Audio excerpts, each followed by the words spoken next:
I'm very inspired by the filmmakers who did The Endless, and they have a great brand of films which are sci-fi but also low budget, and they've been basically filming them themselves and being acting in it, so they are very self-sufficient. In the room, 52 Jokers Wild. Okay, hi folks, welcome to another Friday with In the Room with Garvin and George. This week we have Sean McConville, who is a filmmaker, executive producer, director, Frenzy's film production company, and his partner Stéphanie Joalland. Is that correct? Have I pronounced? Perfect, yeah. Brilliant. Is also a filmmaker, director, and one of the great things that we and Garvin hopefully will like is the fact that they're also sci-fi freaks, exactly the same as myself and Garvin. we just love the I'm old, sci-fi, you're a freak. We'll work about it. I'm the freak. Don't worry about that part of it. No, actually, it's the other way around. I've been called a freak half my life. You know, I was freaky, freakishly tall. That's what's normally going on with me. Who's that freak in the disco? I was dressed as a gothic punk. I was dancing. I looked like Herman Bloody Munster with a wig. You know, so freak is a middle name I have for years. So you should have made a fortune playing Darth Vader. Actually, you could have been Darth Vader. Absolutely. Yeah. There you go. I had the cloak. I just didn't have the helmet. You know, I mean, when I was growing up, I remember going to Star Wars, and I remember getting a black cloak. Actually, I had a black flowing cloak from somewhere. I had my big 16 or 18 hole Doc Martens. I had my black combat trousers. I was going for the Darth Vader look, all right. But I don't think anyone else realised that. But I mean, we were before our time. Again, special effects 101 in the 80s. You know, you just get a couple of zips and a helmet and you go out and you do a bit of trick-or-treating. I did work on Star Wars The Phantom Menace as a special effects technician, but I was more on the sort of R2-D2 height level than Darth Vader, unfortunately. Oh, well, you're not going to get me into it being like an R2-D2 anytime soon. Well, actually, we're in trouble. Then we're into horror gore films because you have to slice and dice me to put me in and to fit me into an R2-D2. You know, but that I can see the special effects involved with that one. It's a gore fest. There's actually 22 R2-D2s when you make the movie, and they all do different things and all in different stages of repair and so on. So if they cut you up, there'd be a piece of you in each single one. It's how to dispose of the body. Yeah, well, that's the way they would dispose of the body for you. That's the thing. No, it's interesting because you're talking about special effects, and I know one of the guys I went to film school with was a guy called Alexander M. Gunn. Do you ever come across Alex Gunn in the special effects world at all? I know the name. I've never worked with him. Yeah. No, you don't work with him. Okay. Now, I'm going to jump in for a second there, George, and go, that's like an American visiting Ireland or an Irish person visiting America, and you talk to them at random and they say, you know Paddy Kelly. And the weird thing is, do. There's 5.5 million people. Yeah. Antonio Flaherty is your next door neighbour. You've just picked a random name in CGI I haven't. and asked a person... No. Actually, Garvin, the thing is that, and actually what's really interesting is most people here are from Ireland anyway. My father-in-law, he used to go on little trips all over the place. And the next thing that's half a mile down the road, someone would go, Brian, how you doing? Haven't seen you for ages. The industry is actually that small. I think you do get to meet people that you know from all over the place. I didn't do it long enough to get to know everyone. And, I went straight from, working, I did about 3 or 4 years doing special effects on some studio movies, Star Wars: The Phantom Menace, a couple of James Bond films, and other studio movies. But I very quickly got into wanting to be a filmmaker. So I wasn't in it long enough, and I kind of regret not being in it longer. But you're absolutely right, George. It is a small community. And they, once you've been in it a number of years, everyone would know everyone. Every special effects head of department would know. Garvin was talking about America and asking an American. I was working with a guy in Georgia, and I'm based here. He's in Georgia, and we were trying to work on an American Irish type sort of project, and he rented out his home for sets on films. And I think it's been Gary Hart? There's a film about Gary Hart just come out, and it was there. And he got talking to one of the cameramen, and he said, I'm just going to contact George Kingsnorth. He says, George Kingsnorth? You know George Kingsnorth? How come you know George Kingsnorth? he kind of goes, I'm working with him in Ireland. He says, I went to college with him. It was one of my mates from college from about 35 years ago. And that, again, just shows how small the world actually is. So it is that small, Garvin. It is that small. Yeah. No, actually, that's what now, strangely enough, this is why I'm a newbie. Even if I use that dirty word, I'm a virgin in the film industry. I've done nothing, been nowhere, have no IMDb credits to my name. I've great intentions. So I'm like 2 years ago or so, I met George, 3 years ago now nearly, and I said, I'm going to go disrupt. But on my own, I can't do it. So it's now a we. We've got to find that group of people that we're going to go innovate, disrupt. In other words, I've got to create a job for myself somehow with no previous history of ever doing anything. And that's what I meant by disrupt people into letting you into the industry. And so now we also realized no one's going to give us a job. We've touched on this in a bunch of our shows. So we're going to create jobs. The only way to get a job is create a job. And that's the journey that we're sort of on. So we suddenly realized as well, if we're going to do it, and we've only got so many years left to do it, well, let's go large. Let's put a lot of work effort in. Let's focus on ourselves. Let's brand ourselves. Let's go out there and create jobs, create content. And that's the journey we're on. And from all the people we've met in the last couple of years, everything is resonating to say, the more we give, the more we get. With social media, nothing's for sale with us. We're going, no, it's on a journey of entertainment, information, making friends and influencing people, creating relationships. That's the journey we're currently on. And we will get to a stage whereby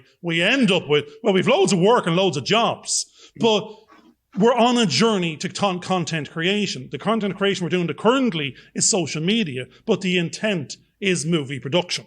So we will end up there, but we are probably an example of yourselves in another way. When we entered the industry a couple of years ago, the hardest thing to find is that elusive investor. There's no one in the micro industry production space that we've come across. They've left. England and Ireland, that investor left. He finds it too risky, doesn't know how he's going to get paid. And on that basis, when the money leaves a certain level of production, then the jobs in that area are dependent upon those wages. And therefore, there's this problem is starting to resonate to us in Ireland, England, currently, I'm sure the rest of the world. But we also see it's not a problem. It's the biggest opportunity for us. Well, Garvin, just before we go into that sort of area, I'd just like to disrupt you. We have to get Stephanie in. Stephanie, yeah, wake up. That's the reason. Sorry. No, hang on. Let's just, sorry, Stephanie, because I wanted to sort of bring you into the conversation as well. We've been talking about how we kind of slightly disrupted the industry. How did you disrupt the industry and get into it? Tell us a little bit about that, and then we'll get into what Garvin was talking about just a few moments ago. Well, I'm not sure we actually disrupted the industry, but just by doing, I guess by wanting to do genre films in Europe, that's disruptive because traditionally it's a genre that Americans are very keen on, but it's really challenging to find financing for sci-fi films, horror films, even when they are elevated as in smart genre films. It's still quite difficult because traditionally funding bodies just don't give money to genre films. So right there, by establishing ourselves and our brand as genre filmmakers, I guess that's disruptive, for lack of a better word. It's what is really interesting is that actually now genre is kind of trendy. It's back in fashion in Europe. Yeah. So actually a lot of people are trying to do genre. But hopefully people can recognize the filmmakers who have been doing it for a long time and are really passionate about the genre. I've been trying to do really good to write and produce really great genre films, and I think that eventually our disruption will pay off. No, what I've heard, Stephanie, is you see, myself and George end up in these conversations at different times and going, the functional. I mean, my past was an accountant. Therefore, I can talk a language of functional and process. I can also talk a language of budget and return. So, but I'm not interested in that. I'm interested in the passion. And there was no passion in accountancy. Now I'm passionate in the product, and the product is the content. But that aside, if you bring back the function and the process to what you're talking about, you're saying use know how to deliver on the function of a production of a genre film. You know what it's going to take in terms of a skill set to do it in a timeline at a price. You know if in that box is a good story, and you get that across at a price, you're now talking, that's the pitch for an investor. An investor doesn't really care what you're doing. He says, have you got a Blair Witch? Or have you got I'm not going to see a payday. So the strange thing is funding bodies are not in the business of taking risk. Indirectly, the new investor is a VC that wants to know how he's going to make a 10x. But the thing is, they're investing in more known somethings, which is nearly pension funds, and in the bigger productions that already have their streaming in place, have their sales and distribution channels. The weird thing with a Bloom model is you could spend 100,000 and get an 800% return, but you might lose 7 out of 8 times. And if the first 7 are your losses, you're never going to get invested in again, because the investor wants, we keep on saying it's Shark Tank, it's Dragon's Den. They're going, they're the making of it. It's their money. Everyone else is a bill, a wage. They don't care. It's how do I get my money? But they want to give you the money to explore your passion. And if the passion is not art, but more the genre with a return, then that's all they want to hear. And that's what we suddenly realize. Depending on who the customer is or the language we're talking to, the end customer never gets to see the film unless the customer of investor sees how he's going to make money. So we've got to find not the funding body, but the new VC investor. Yeah. Can we ask the question there? Because obviously that's the perspective that you're coming from at the moment, Garvin. That's it. So where's the new money on the block to get these genres financed? And Sean, would you like to sort of maybe first answer that one?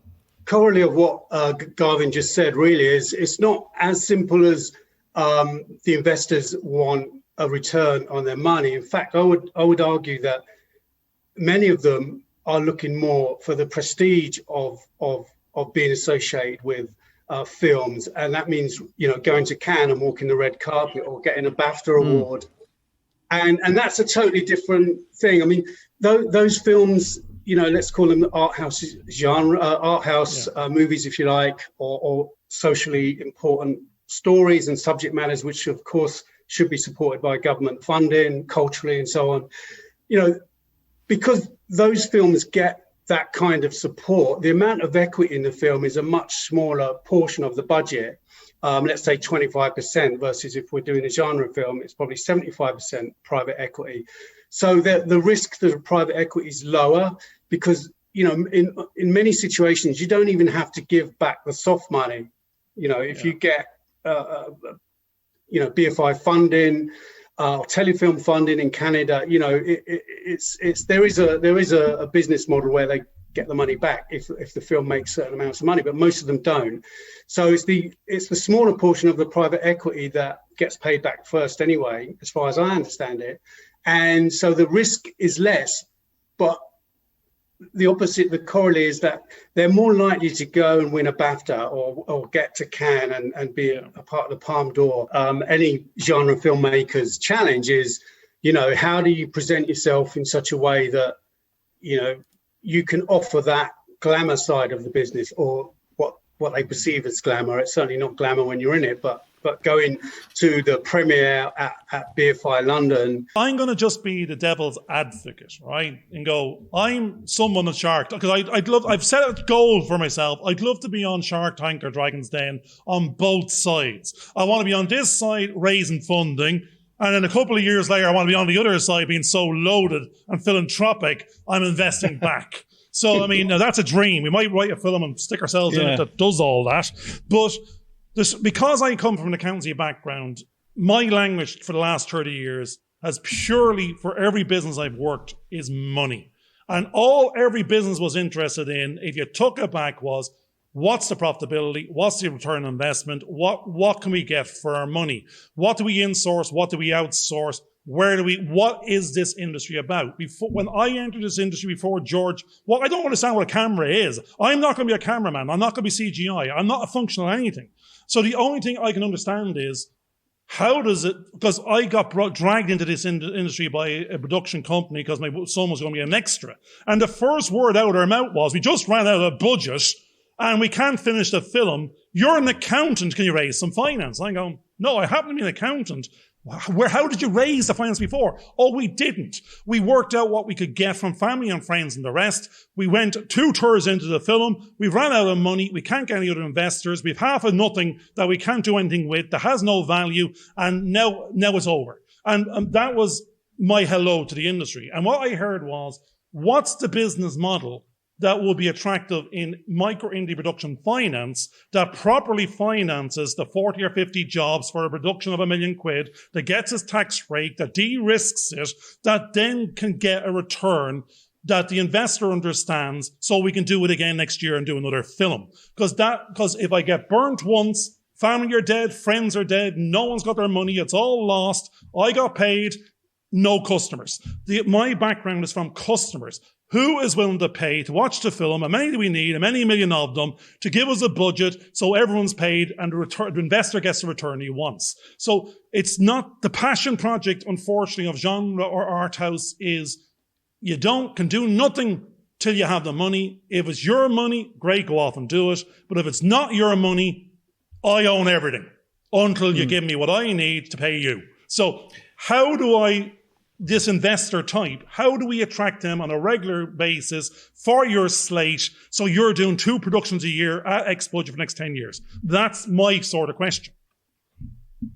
Well, yeah, that's the $64,000 question. It's no, 64 million. You're thinking too small. 64 million.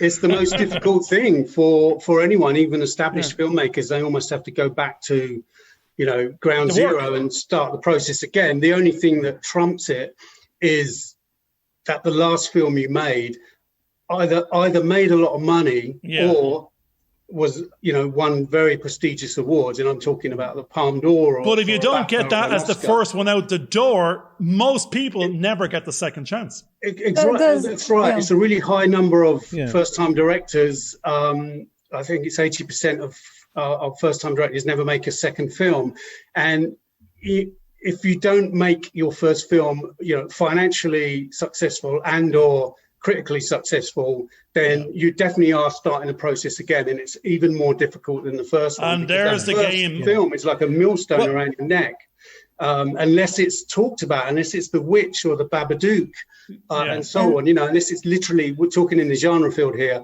One of these films that we all refer to all the time. Every time you open up a business plan for a horror film, I've had 5 Blair Witches thrown at me. I'm going exactly. It's the Blair Witch and so on. And just before Garvin comes back in, can I get Stephanie back to have, if you'd like to just add your comments there as well? Yeah, I think it's a tricky question, because I know filmmakers who actually are financially solid enough to invest in their films, but the question is, it's not actually, it's almost as challenging for them, because they also want to recoup their own money, which is fair enough.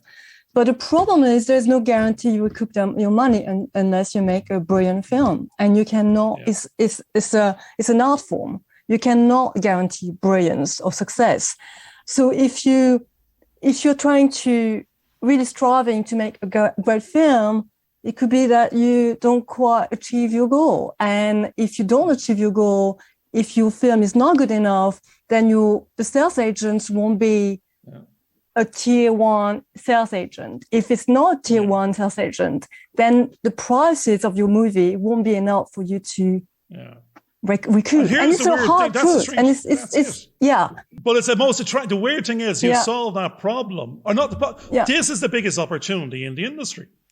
It's how to get the budget, how to get enough budget that you get 3 and 4 attempts, that you don't see it as a one chance wonder because your skill set didn't change. It might have been the bad weather, one actor. It's you're actually, what we're meeting in Ireland is there's an awful lot of new producer directors that, what we're hearing is the Screen Irons want to get behind, and the film boards want to get behind, let's say women in particular, and they want new writer, producer, director opportunities. But all I'm hearing as an accountant is we want someone else to pay for it. We want someone else to take the risk of giving this opportunity. So if the finance fails, the actual film might be fine. You got the opportunity, you told a story, you can do another one, go somewhere else and use someone else's money. But the accountant is going, not using my money again, and we're not doing that again with you.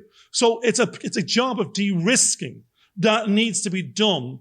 and joint strategically partnering that invests in the future talent, that goes, if you want a producer or director to have an opportunity to keep on doing that, they don't fail by not producing a win, then who's paying for it the whole time? And that's where I think an answer actually could be in macro industry could support micro industry production through training grants and funding that might be facilitated from the various film boards. It's too small fund. 20 grand, 30 grand is nothing. You need £1 million productions, not 20 grand shorts. Yeah. Sean, what were you going to say there? I was going to say the normal number one strategy to de-risk the chances of losing money and to get the money in the first place has always been, and still is, even though it's even more difficult now, and I'll explain why, is getting named actors attached. Yeah.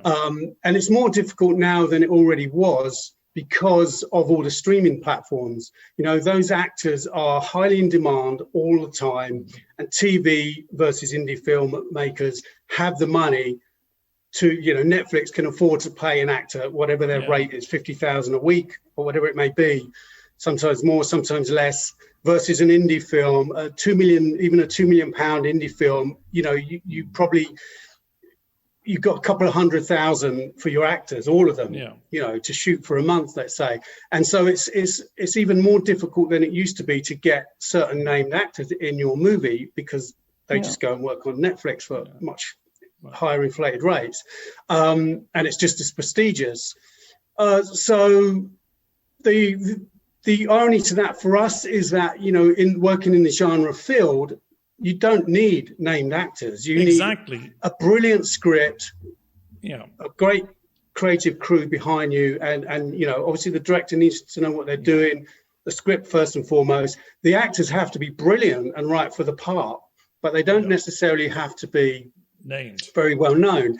And we've studied this. All the films that we talk about, that we reference, that we aspire to make, The Witch, The Babadook, Let the Right One In, Blue Ruin, there's several others.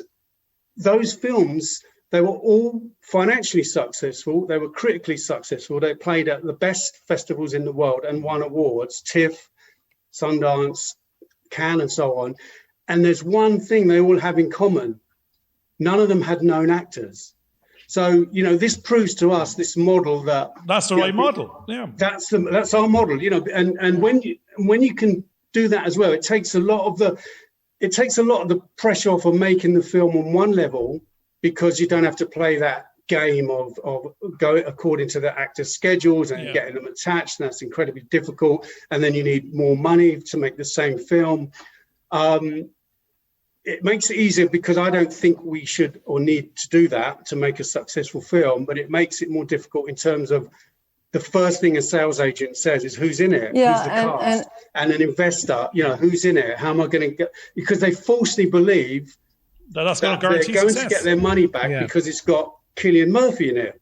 No. That's not true. The only way they'll get the money back with Cillian Murphy is if the movie's really fucking good. Then, of course, it enhances it or helps it. But it's just as possible that some little film over here that had an up-and-coming Irish actor instead of Cillian Murphy will completely outgun the movie with Cillian Murphy in, if it wasn't a very good script. Actually, you're mirroring what myself and George's research arrived at. From again, it's exactly what's working. It's you're a testimonial platform for. It's a strong storyline. It's a minimum budget. It functionally should resonate with an audience. You're going to launch the next Cillian Murphy. You don't need just before you go on there, Garvin. Can I let Stephanie just come in and have her that's interesting, because I would say that the model is great up until the point where you need money from others. Because if you're trying to raise, let's say if you have won £250,000, which is great, and that's enough to make the film with the tax credits, that's brilliant.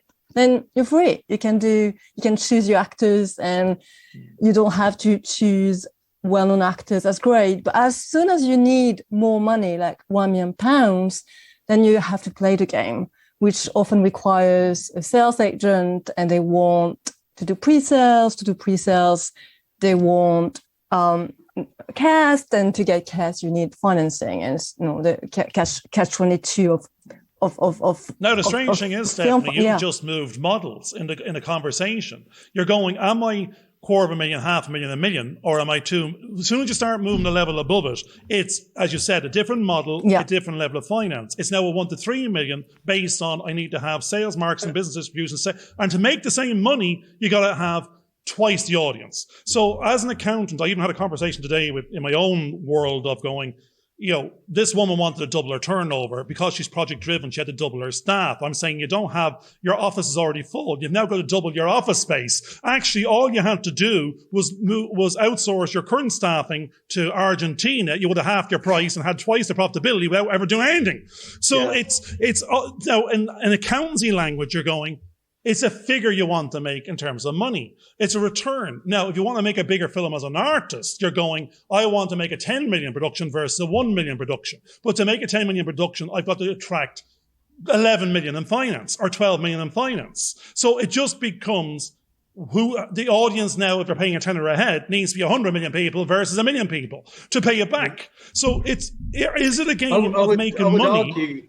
I would argue that it's actually more difficult to make a really good movie with known actors than with unknown actors. And I explain why, because the most important thing to a filmmaker is time to do something, for rehearsals, enough time to shoot, enough time for the DP to light the set in a great way and so on. If you make, I'm not talking about $10 or $20 million movies here, which gives you the actors and the time, but in the sort of 1 million to 5 million range, if you're making, let's say it's a £3 million film, if you're making that with the Cillian Murphys of this world, they come with bigger trailers, their agents and their managers and legal fees, great hotels, travel, the fees that they need to get paid. All of that swallows up a bigger portion of the budget, which allows you less time for preparation, pre-production, for the actual shoot itself. So you might be making a movie in 3 weeks and you've got Cillian for 2 weeks or something. But if you could find investors that had the courage to say, well, we'll still give you the same amount of money, or you could do it with less money. But now you're going to have, instead of shooting over 3 weeks, you're going to shoot over 5 weeks. And you're going to have time to find the right actors who are brilliant and right for the part. You're going to have, you can build a little set here and there. You can do all the things you need to do that it ends up what makes a film good. It's, we always say that an elevated film is a film that's made by a director. The content is the same as another horror film, let's say a slasher or a gothic ghost story.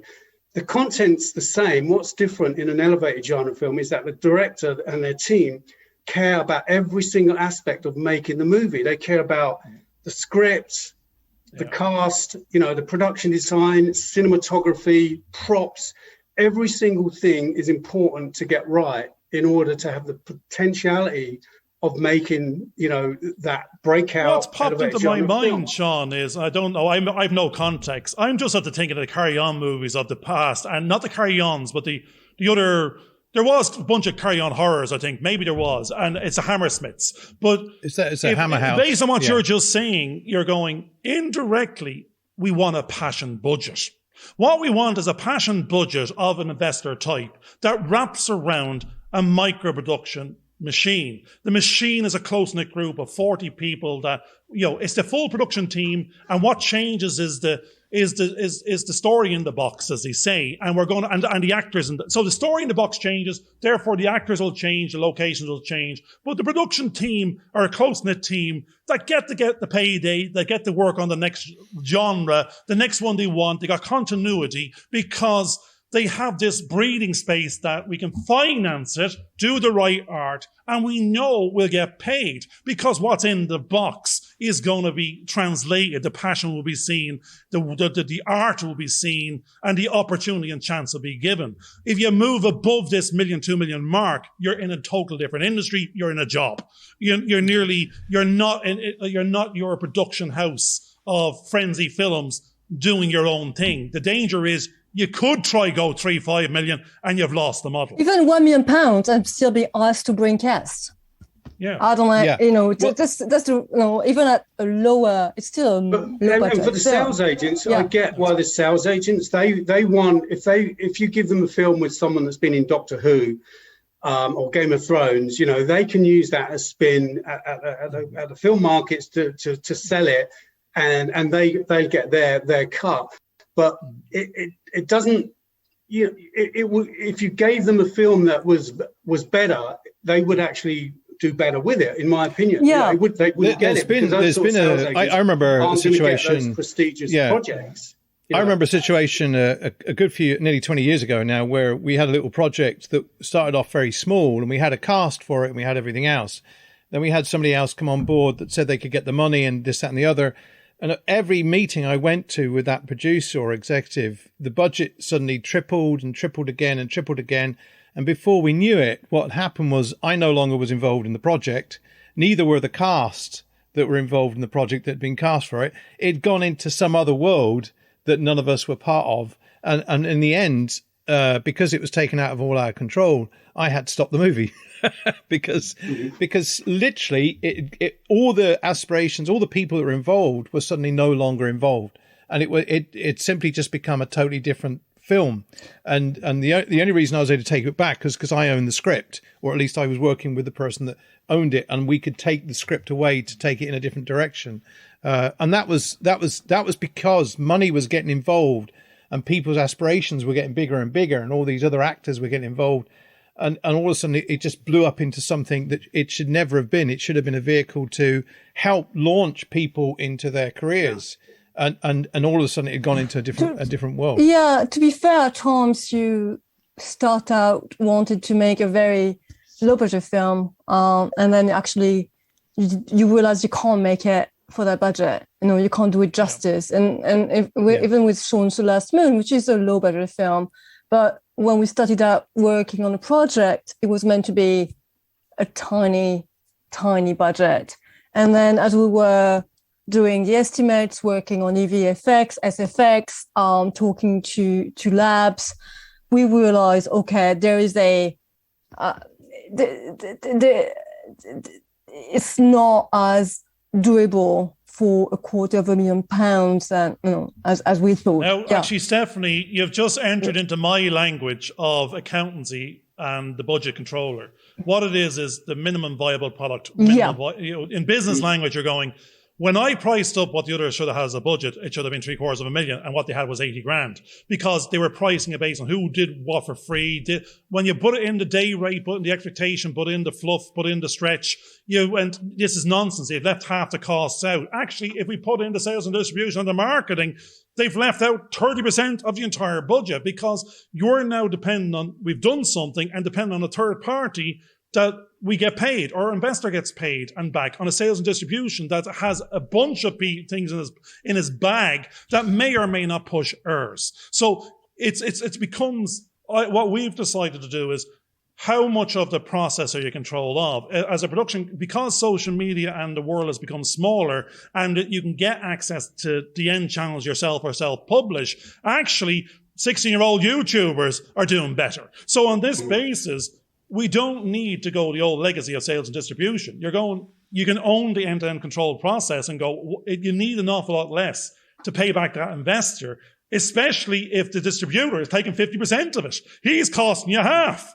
So, we can bypass him, because if you already have the quality story and you've got the answer in there, the route to market is there's different routes to market, and the normal routes are harder. They're giving you less anyway. That, Garvin, compared to YouTube content creators and so on, is YouTube content creators can make a lot of money with their content, because it's basically like a mini documentary sized crew. When you're making a feature film and a genre film, and there's some action and there's stunts and prosthetics and production design, all the things you need to do this really well. You need a crew. You need a crew of anything to do it properly at the level I certainly want to make films anyway, like 30 to 100 people in that ballpark somewhere, depending on the scope of the film. And Stephanie and I are willing to do this for nothing, and a couple of No, other you can't. key You got to people shoot in my yourself team, and but go, all, you know, what's everyone the real else price? pays their rent by being a grip or a boom operator or whatever it may be, and they're not going to get the glory either when you win some award at Cannes, if you do. Yeah. You know, so you need a certain amount. There's a sort of threshold where you need to be able to pay everyone at least minimum wage, and that's if you're only working with, you know, up and comers, who, you know, because any key crew person or properly trained crew that's already worked on a number of Netflix shows and so on, you know, those guys and girls are £300 or £400 a day plus, right? So you can work out that if you're making a movie with a crew of 100 and you've got that's like £40,000 a day, just that before you start. What was I really, know, but you're talking my old language. what is the challenge is how do you make the film on the best budget possible that allows the filmmaker to get the right team and make the best. Well, film that's the can. catch-22. Well, can I get Stephanie just in there again? I guess unless you are self-sufficient, truly self-sufficient as a filmmaker, because I'm very inspired by the filmmakers who did The Endless, and you know they have a great brand of films which are sci-fi but also low budget, and they've been basically filming them themselves and being acting in it. So they are very self-sufficient, and they made amazing movies that are doing really well. Now they're also able to have access to more funding in order to do bigger films. But they really gave themselves the opportunity to explore their brand and their voice. And I think that's quite rare, that they've been sustaining an incredible model. And all their films are very successful on Amazon and Netflix. So I think there's something to look into for filmmakers. Like, you know, they made 4 or 5 movies that were tonally similar, with like 4 or 5 actors, and very clever. It was very clever. Now concept. you've just gave the other part of the model, because that's what George and myself were talking about before. You know, what our model entails is, what's the minimum? What's the minimum number of actors? What's the minimum strong story? What's the minimum budget? But it has to be a market day rate. You go, and we came up, as you said, with 40 people. The minimum, we forget about the company structure, just to have the production side of it, you know, with the right cast and crew, assuming 5 actors and a couple of extras, and keeping things to minimum locations. There is no escaping a $750,000 budget based on market day rate of 15 weeks and a crew of 40 actors, you know, an actor mixed crew and bits and pieces of moving parts. And that's what frightens most people, because anything less than that is someone trying to do it on their handheld camera phone, someone trying to do it because they don't have a mortgage. If everyone in that machine has a life, a mortgage, bills, they need to be paid, they need a job, they need a market day rate. Everyone in there has a job. The holistic is, we're the producers, we're the executors, we're willing to finance, we're willing to get the accolades, we're willing to forego, but 40 people need to be paid. And it's the only way that they can get the experience as well to build their careers through that kind of model. Absolutely. It's possible to find those people that are willing to work for free because they want the higher credit than they've already got. They like you as filmmakers, they like your script. You know, they've just spent 6 months earning a fortune on Netflix, and they're happy to take a month off to get behind it. You know, it's possible to find that crew. It's a lot more exhausting, because you might have to interview and be passionate to 10 DOPs before one says, okay, fine, I believe in you, I'm going to do it, I'm going to work for a month for free. Whereas if you're paying even a basic rate, you know, you put an ad somewhere and you'll have 10 DPs knocking on your door. So it's a lot more exhausting to do this low budget model, because you're forever, you know, selling and presenting yourself and your passion for your project. Yeah. And the problem is you can't sustain it. Yeah, Sean, I think the language we're arriving at is, we're not interested in low budget. We're interested in minimum budget. We're interested in what's the minimum the budget needs to be to deliver the story I want to make. That's the budget. How do I track that money and show that everyone's going to get paid, and what's going to be created is this quality product with an audience? This is the Blumhouse model. I don't know if you're familiar with probably, Blumhouse. yeah. The Blumhouse model is amazing, and it's very successful because they happen to have a studio distribution deal with Universal, so they also don't have to worry about selling it. But their model is, they're making movies that would cost 10 million if you paid everyone top rates, especially the actors. They're making them for 1 to 2 million, and everyone's getting scale, including the actors, but they own a portion of the equity. So then when Universal release it and it grosses $100 million, as many of them do, they get more than they otherwise would have got. That's an amazing model. But, in their case, it's proven over and over. But if we could build a model where, we pay everyone the sort of minimum wage and they're behind us because they love the scripts, they love the team behind it.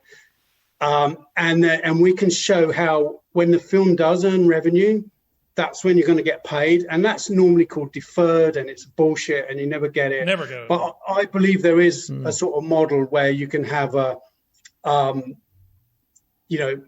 portion of it where first dollar in, after the sales agents have taken their marketing fees and their commission fees, the rest goes into, a collection and management account.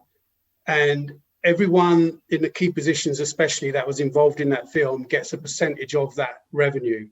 It's a gamble. It may not pay off. It could pay off a lot more. Right, Sean, I'm going to make your life easier. You see, the only reason we're thinking of that is we think we can't get the money. So if we don't have to worry about getting the money, we wouldn't be thinking about that, and we'd be paying market day rate. So the only thing we want to get is market day rate, and then we don't have to worry about after, because everyone got the rate they wanted. They got the what we bought at market day rate was the aspiring, not the A-list actor. So they got the money, they got the opportunity, they got the testimonial chance that the next gig they get somewhere else, they get twice the pay, but you're not the model. Your model is we give you the market day rate, we pay for the quality that you bring, and we're not looking to give you an upside because that's more painful. We just need to be able to afford the market day rate. And then if we have that, you're in the business of a slate that's producing the stories, and you don't have to worry about constantly negotiating day rates. That would be brilliant. And the other great thing about that is that's our dream. We're looking for that investor. Well, that's us. We'll talk to you after the show. Yeah. But you can also spread them over like 5 movies, because if you invest in one movie, it's hit or miss. Now you have it. If you invest in 5 movies, and you're talking about a good team that know what quality work is and work hard on developing stories and know how to get the right team together, and you invest in you're investing in a term and a vision. You're not investing in a one-off opportunity, because if it's one-off, it's lose or win. Yeah. Now you're going to end up with a semi-bloom by default because your 5th one gives you back to 5. It works. Stephanie, what was your view on that modelling process that we were talking about there? How does that fit into the way that you prefer to do filmmaking? Yeah, we have been looking for quite a while for an investor who could invest in a slate of projects, because indeed, if you produce 4 films, let's say for £1 million, the odds are one is going to be great and breakthrough. Mm-hmm. And then you're fine. You're going to recoup your money. But if you just focus on that one project, it's very risky. And I agree with you guys. Yeah. So it's 4 movies for £1 million is thinking too small. I'm back with Sean. I'm on Sean's side over here. Yeah, that I just wouldn't, because it's too exhausting. It's not enough money. It's too exhausting. You're playing in the minor league. Yeah. It should be. We can make. What's the right movie? What's the minimum? £1 million. All of our films are kind of designed where they have minimal characters, minimal special effects, minimal locations, and they're designed in such a way that creates a lot of suspense and tension in this type of genre. But it also means that you can make them really well at a very high production value for £1 million, I would say, is the sort of. There you go. You've got the minimum viable product. Language for Business Strategy 101 is actually £1 million with a refund of 25% tax break. That you have $1 million to spend. $1 million will cost you $750 in England. $1 million will cost you $670 in Ireland. That's exactly what actually at the moment we are doing all the co-production markets with the Last Moon. I don't know if you're aware of them. NAF in and South Korea and Frontier in Montreal at Fantasia. So the project was selected for all the markets, which is great because it's a good screenplay. And we are really looking, that's our model, £1 million. We have 1/4 of it in private equity. We're looking into 20% in tax credits and build on. Now, there you go. I'm going to be a terrible accountant, Stephanie, and go.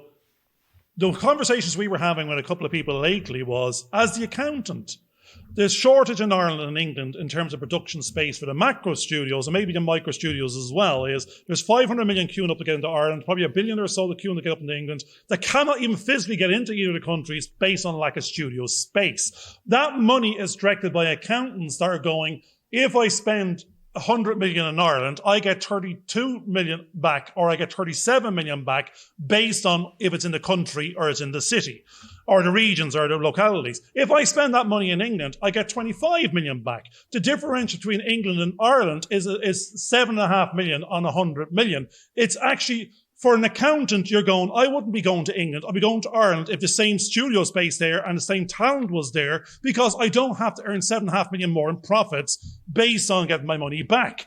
All the queuing systems out there based on accountants are going, they follow the tax breaks to reduce the risk, given they already have the out based on their own distribution. So the weird thing is, you touched on a 20% tax credit. Ireland is 32 to 37. Okay, but I'm going to stop. Okay, but we have been investigating. The problem we have is we love Ireland. We're filmed in Ireland. Sean is Irish, so it was always a great co-production country for us. But the problem is, because we are our company is in the UK, that means we need a co-producer.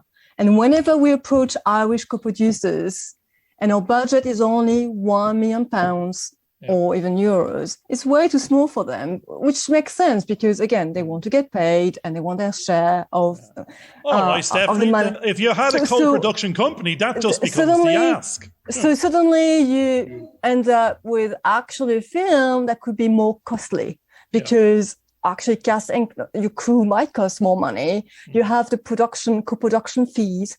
So it's actually, whereas in the UK, it's straightforward. It's 20, actually it's really 20% because it's 80% of 25%. So it's 20%. 25% of 80%. Yeah.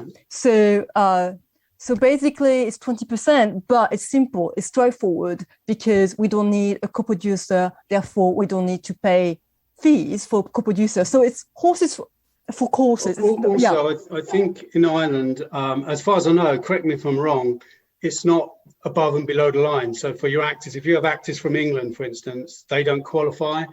In the UK, the tax credits are very simple and clear, and it's above and below the line for any talent, even if they're from outside of the UK. So it's kind of... I think that actually changed lately. I can't put my hand up and swear by it, but I think before there was an issue that all the staffing had to be Irish, but now it's actually... It's once the production happens in Ireland. So therefore, your 32 to 37% is a hell of a lot more than 20. Even if you're giving them half the tax credit difference as a fee, you're still going, the money, it's all about, for the investor, all the people I was talking in terms of people looking for like financing, they weren't talking return on investment and tax break. They were under the threshold. It was already cost 32% more by not being above the $250,000. So I says, look, make it 251, you're getting a refund of 80 grand. So what's interesting is, again, because we have a project, ICE, which is a sci-fi film set in a bunker, so it could be shot anywhere, right? So we've been looking into filming in Ireland, but actually, because you guys are so busy, which is great for Ireland, obviously, because of Brexit or thanks to Brexit from a new point of view, and us, and also because of Netflix, suddenly co-producers are so busy that actually we were told that to forget about a co-production with Ireland for £1 million, that we should be filming somewhere in Eastern Europe. Which is interesting. Well, because that's again, That's the legacy people. It is terrible. Yeah. Especially Stephanie, when you made a movie for €30,000 in Ireland. So to listen to someone that tells you can't make a movie for £1 million in especially Ireland. But I kid you not. Yeah, and so we got the budgets actually somewhere else in Eastern Europe. All right, but Stephanie, I'm going to hone in how my brain translates as an accountant. You're saying there's £1 million. Now, is that sterling? That could be €1.2. Yeah, 1.2 euro in Ireland, if we basically finance it, is worth effectively 1/3 of that minimum is, because no, that's 2/3 of it, 600. That becomes a 1.8 million budget in Ireland if we finance the tax credit. Yeah. That then at a 50 grand average job, if you divided it in, becomes like, 200 job full-time equivalents for the year, whatever way you want to do it. It's all, that money is for jobs, nothing else, give or take. So the language that's meant to be happening here is, I want to bring 50 jobs to Ireland for 6 months, spend 1.8 million in the Irish economy and get X, Y, and Z done.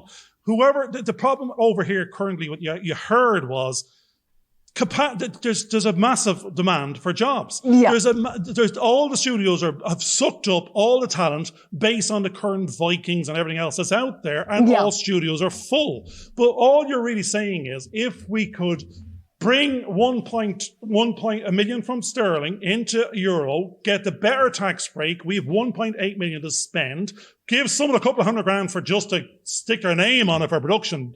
It's the language of what we're selling and how we're asking. That's what we find. It's the story of the money. We can actually partner with we can go and talk jobs instead of money and co-production partners. It's about creating 40 jobs. Which jobs, where, and who? We're saying there are 40 jobs in micro-production space that are not the ones in macro. We're trying to give these actors a job which are not A-listers, they're C-listers. Yeah. So the great thing about this is, if we play our own game of stories, what we're meant to do is that's the story we go play. We don't ask permission. We don't look for partnership. We attract it because you're the wage. You're the investor when moving with that budget they hear. You're going, I have 1.8 million to spend on jobs. Who wants a job?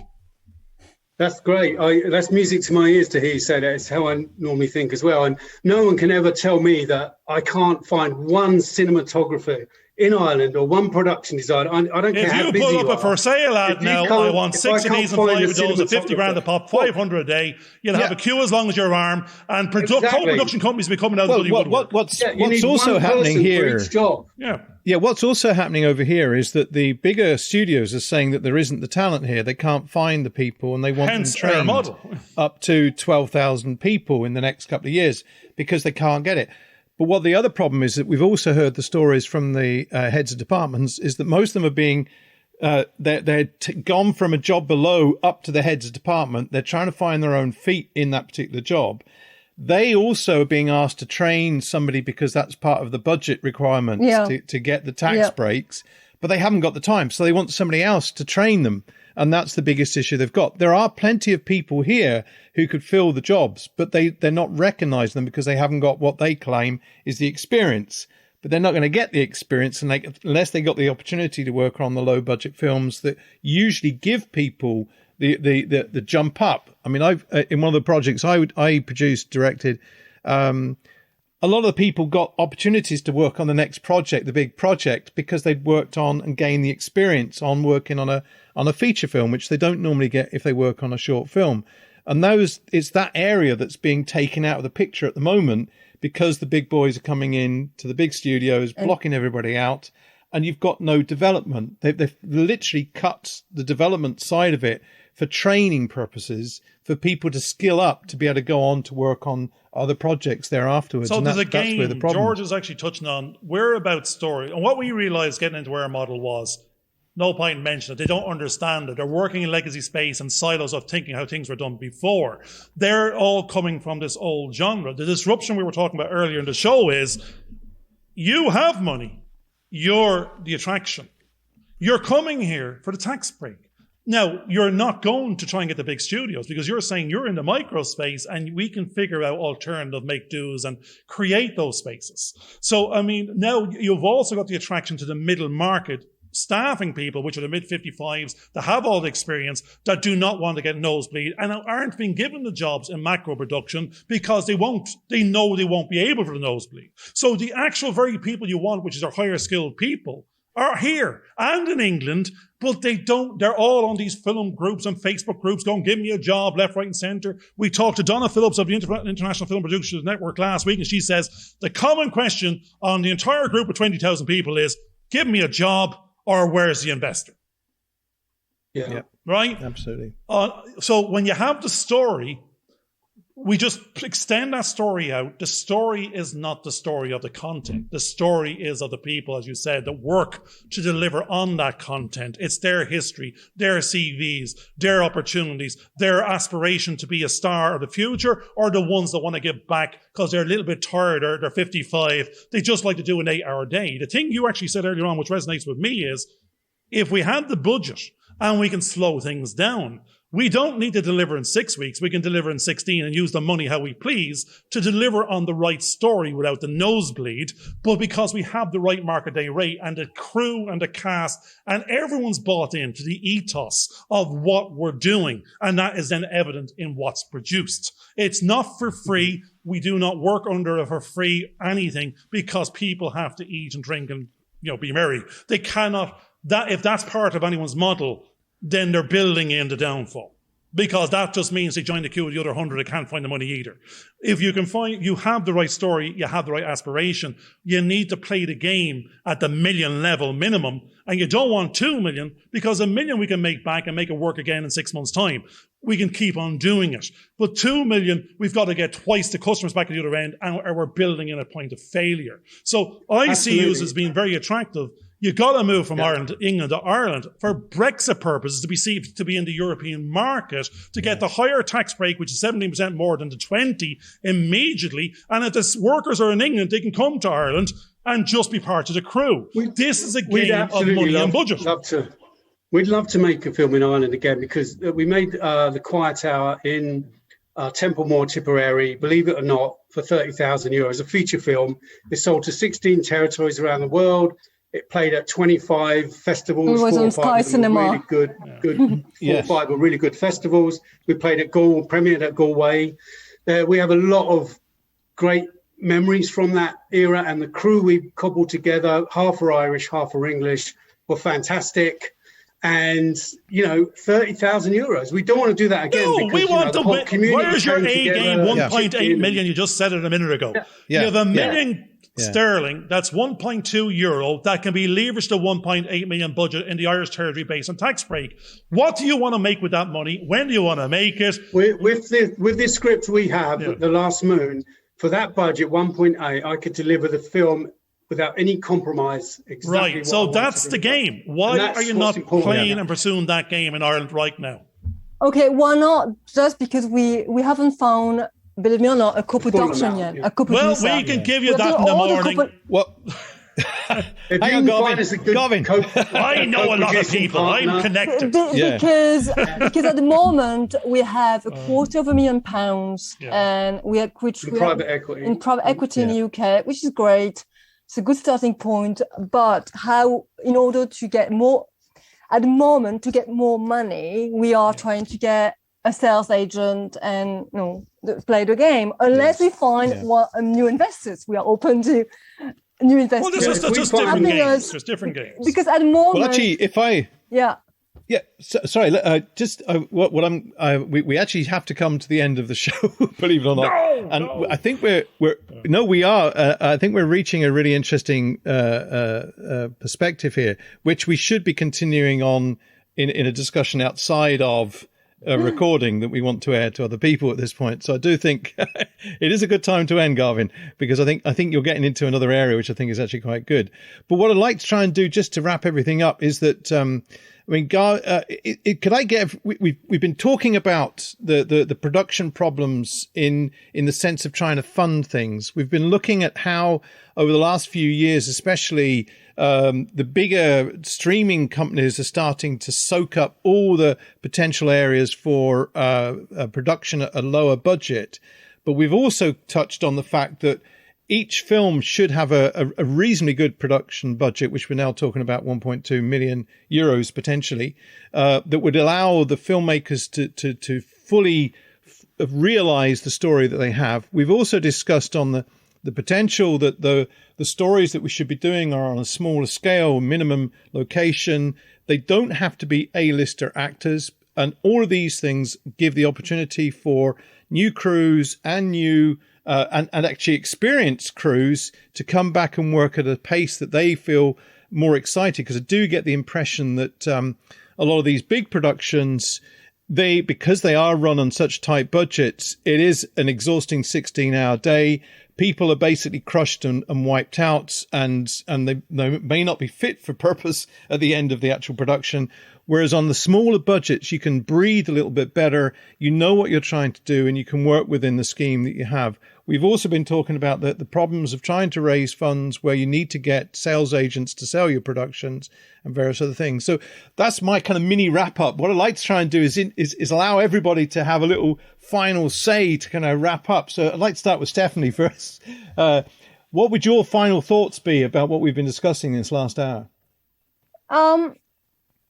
Well, I think that it should get actually easier, I believe, just because, again, genre films are way more respected than they used to be. Just I look at Cannes, and they used to be so snooty towards genre films, and now they are premiering genre films at the festival, which is amazing. So I think that the landscape is changing so fast that actually within 2 years, it could be a very different conversation. So I'm very optimistic. I believe that with our model of making great, quality genre films for £1 million, I think that we're going to be certainly way more attractive in the marketplace than we used to be. Yeah, brilliant. Sean, what are your thoughts as we come to the end? Yeah, similar, really. I think there is room for a model in the UK/Ireland to make quality elevated genre films with the right amount of time and preparation, because I think one of the problems with the streamers is they have so much money and they have access to established talent already that they're literally throwing money at filmmakers who don't have to go through that arduous process of story development and pitching and developing their project. And I think when some of the best movies I've seen in this genre field, again, The Witch and The Babadook, when you read the backstories, they often took 5 to 7 years to get made. And I believe they mature and grow over that period, and which allows you ultimately, when they're financed, to make a really high level quality film that stands the test of time, becomes a classic in its genre. A lot of the films I'm watching on Netflix in this genre film are, quite frankly, they're just not very good. They're throwaway content. And I personally believe they're not very good because the filmmakers don't have to jump through all those hoops of sometimes many years to ultimately get the film made. The filmmakers are getting money given to them and say, we need it by next April, hurry up and make it. And you can't make great content in that way, or rarely. The best movies in the history of cinema, actually, when you really look at it, went through a terrible, arduous process, a lot of conflict and drama, and ultimately became Apocalypse Now or whatever it may be. But just in a kind of a smaller version of that, just the filmmakers, because to sustain your passion over 5 to 7 years to make a movie, tells you that person really wants to make that movie. Yeah, they've been dogged for years and years and years. They've been doing everything they can, traveling around the world to all the markets, pleading for the money, doing visual presentations, whatever it is, often at all of their own expense. They probably run up anything from 20 to 100,000 pounds just doing that. I know I have, just to do that, just to get in that position. And I just think that there's still a model for, there's still some filmmakers out there that have that material that has that chance of success. And I believe that the projects we have at Frenzy Films fit that model. No, I'm just going to say, round mind up and go, the weird thing is, I didn't want to be the accountant today, But strangely enough, I was. I'm trying not to be an accountant. But what I heard was pain and pleasure, because you went out there and it's 7 years and it's 100 grand in debt and traveling the world. And see, that's back to this life-work balance of you pursued the passion at any cost, and we don't know what we gave up for it. You got the film made, but 100 others didn't, because they couldn't get that money in the end. The pain, the pleasure was the money. If that money was there and easier accessible, but at the right quality price, that it's just not being thrown at people for those that it's being thrown at. If it was thrown at you and these passion individuals in the right order, that you have a sustainable work-life balance, then you're doing 2 productions a year of 2 million and you've got 40 jobs a time. Your output is this. It's the right model. You've got a quality life balance doing your passion job. So that's the journey that we're sort of in. We don't want a job with the industry to be 100 grand editor or senior. No, you want to be I think we all want to be in control of being in control of a holistic content creation. We decide the story and we see it from start to finish, and we get it created, but we know that's contingent on someone else's money till it becomes our money that we have excess of to basically keep on investing in ourselves. But we don't want to invest in ourselves and not get it back, because that would then say we're producing crap. So it's produce the right quality, make money doing it, so we can keep on doing it. That's what I'm hearing. But it's all money makes the world go round. But it's not the input, it's the output. And it has to be circular, if that makes sense. Yeah. Brilliant. Well, everybody, look, thanks very much for your time and coming to join us. I think it's been a very heated conversation, but I think it's been a very passionate one and a very good one to hear your perspectives on your experience in the industry at this point, which just so happens to work into the same kind of ideas that we've come up with, which I think is really, really good. I know I didn't get to contribute as much as I normally would do, but I felt I was the referee to try and make sure everybody got... You shut me up 4 times, George. That's enough. Yeah, I know, that was it. So I had my little words at the end. I normally play a little bit more, but I think we had some really interesting guests, and it was important to give them their space and a chance to actually say something, Garvin. So we'll get back to that at some point. But I think we must end the show. So thank you, everybody, for coming and joining us this week. And I do think we need to have you guys back on again at some point soon and carry on the conversation, because there's a lot more to happen. Without Garvin, No, I think that'd be good. We'd love to. But thanks very much. Back on, and thank you so much for inviting us on in the first place. Thank you so much. Enjoyed it. Brilliant. Thanks very much. And Garvin, thanks as well. And we look forward to seeing you next week. Bye for now. Bye for now. Bye. Bye. Hope you enjoyed this video. Please subscribe and click on the bell for notifications.